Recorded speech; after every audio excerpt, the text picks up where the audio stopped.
La procureure générale de la CPI, Bensouda, elle est intervenue devant le Conseil de sécurité des Nations Unies pour approuver en fait les plans des Occidentaux que soutient l'ONU. En Libye, l'ONU est totalement domestiquée par les Occidentaux. Quels sont ces plans? C'est une conférence nationale en juillet et puis des élections générales qui seront évidemment des élections qui ne vont rien résoudre. Ajoutons que pour l'ONU, les élections, c'est la solution des problèmes de tous les pays. Alors qu'au contraire, les élections doivent intervenir après que ces problèmes aient été résolus. Depuis 5 ans, c'est le chaos. Ça n'a pas empêché les Occidentaux et l'ONU d'organiser des élections truquées en 2012 et 2014, reconnues par les Nations Unies, avalisées par 2 missions de monitoring de l'Union européenne dirigée par le commissaire européen Louis Michel. Nous ne sommes pas parents, j'en suis fort aise, c'est le père du Premier ministre belge Charles Michel, à eux deux, 40 ans à la tête de la politique belge. Ajoutons que le plan occidental, il est là, il veut aller très vite pour empêcher le plan des Russes. Le plan des Russes, c'est quoi? C'est faire émerger un homme fort, Haftar.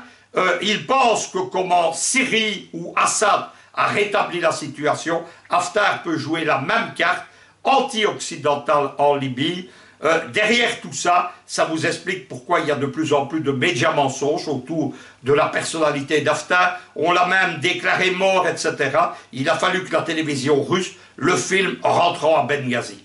Bensouda, quel est le centre de son intervention? Tout d'abord, elle dit que la Libye va mieux, c'est une farce. Il vient notamment d'avoir un attentat sanglant à Tripoli contre le siège de la haute commission électorale libyenne et elle réclame 3 têtes. Elle demande l'aide des Occidentaux et du Conseil de sécurité, ça veut dire les forces spéciales américaines, françaises ou britanniques, pour s'emparer de 3 inculpés par la CPI. Le premier, c'est Saïf al-Islam Kadhafi, c'est le fils de Muammar Kadhafi. Précisons une chose, beaucoup de Libyens parlent dans son nom, il est présenté comme un recours, etc.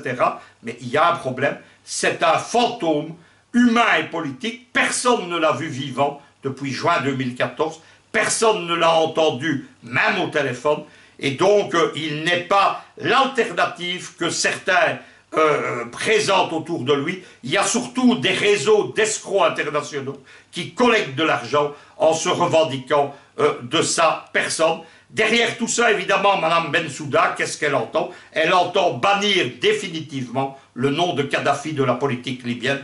Kadhafi ne peut pas être un recours, c'est la ligne rouge des Occidentaux. Deuxième personnage, c'est Mohamed Al-Warfali. De qui s'agit-il? C'est le chef des forces spéciales de Haftar, précisément, qui s'appelle Al-Seika, la foudre. Il est accusé d'avoir fait des exécutions sommaires de prisonniers djihadistes lors des combats pour le contrôle de Sirte. C'est un personnage essentiel à l'armée de Haftar, et ajoutons, comme son nom l'indique, qu'il est le représentant auprès d'Haftar de la grande tribu libyenne des Warfala. Les Warfala, c'est une des tribus qui, au départ, s'est retournée en 2011 contre Kadhafi. Il ne faut pas écouter non plus les fausses informations qui disent que les Warfala soutiennent Saïf. Les Warfala, ils soutiennent Haftar. Si Haftar faisait arrêter cet officier supérieur, il se retournerait la tribu, évidemment, contre lui. Troisième personnage, et ça vous indique comment on raconte n'importe quoi sur la Libye, c'est Al-Toumani Mohamed Khaled. Il est présenté depuis 48 heures comme l'ancien chef de la sécurité intérieure de Kadhafi qui aurait commis des crimes contre l'humanité. C'est une vaste blague, il n'a rien à voir, c'est un ennemi de Kadhafi, c'est un dirigeant islamiste, c'est le chef des forces spéciales de la cité armée de Zintan. Zintan, qu'est-ce que c'est? Lorsque, en 2011, il y a le coup d'État contre Kadhafi, les populations berbères, concentrées précisément autour de la cité de Zintan, se retournent contre lui. Les Français en font un point fort de l'attaque contre Tripoli. Ils en font une cité armée. Elle devient quasi autonome.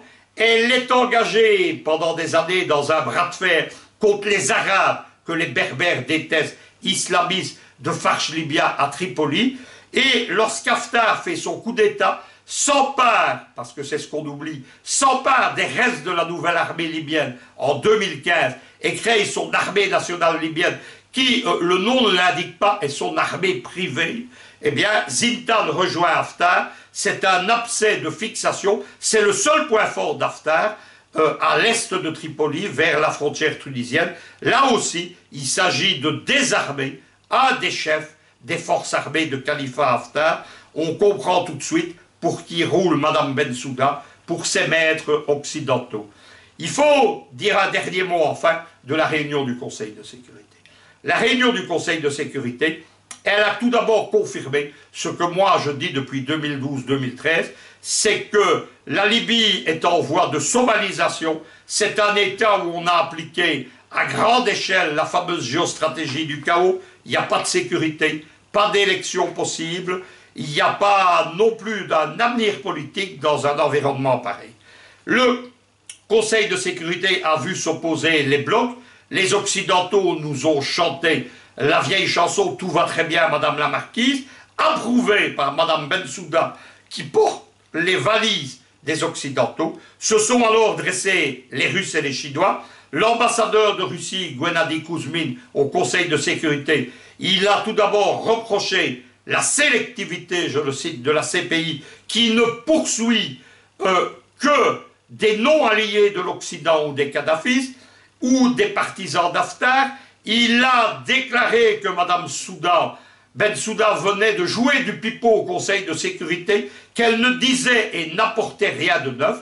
Enfin, il nous a révélé, comme il dit, que le dossier dont la CPI devrait s'occuper, l'esclavage, la traite des êtres humains, la traite des femmes, les réseaux de passeurs en Afrique, les réseaux de passeurs en Méditerranée et les employeurs de ces nouveaux esclaves en Europe, que rien n'avait encore été fait par la CPI pour les poursuivre. La Chine, elle a renouvelé sa position anti-CPI. Elle a dit « La position de la Chine sur la CPI est bien connue, sous-entendu, cette cour fantoche est inutile. » Venons pour terminer à la position des Africains au Conseil de sécurité.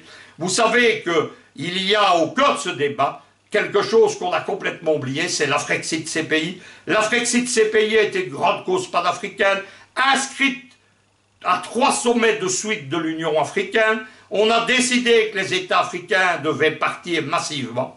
Rien n'a été fait. Seul le Burundi est effectivement parti. Ça lui vaut une campagne de haine de la CPI, des Américains, de l'Union européenne, de l'ONU. On a vu un coup d'État contre Yahya Jammeh en Gambie pour arrêter l'Afrexit CPI dans les pays anglo-saxons. On a vu beaucoup de gens qui parlaient en Afrique du Sud ou en Ouganda, rien n'a été fait. Le Parlement kényan a voté le départ, rien n'a été fait. Depuis que le président Kagame préside l'Union européenne, l'Afrexit CPI n'est plus à l'agenda de l'Union africaine. 3 États ont parlé lors de cette réunion.